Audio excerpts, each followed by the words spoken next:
Okay, again, we're going to count back to subtract on our number line. This time we have 853 minus 321. We look at 321. 321 is 3 hundredths. Make that a little smaller. 321 has 2 tens,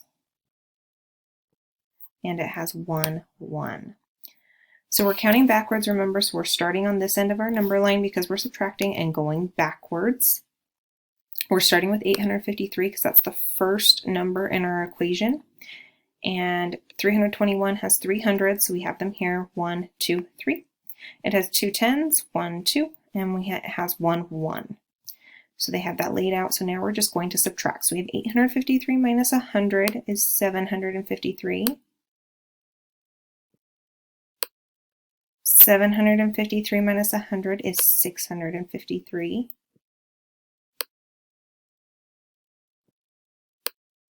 And 653 minus 100 is 553.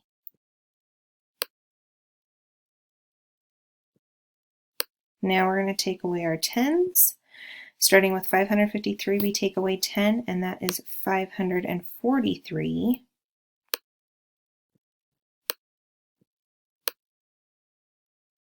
543 minus 10 is 533.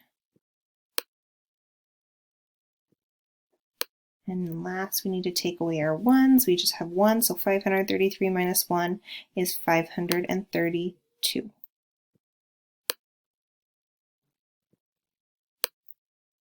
So that means that 853 minus 321 is 532. That is your answer.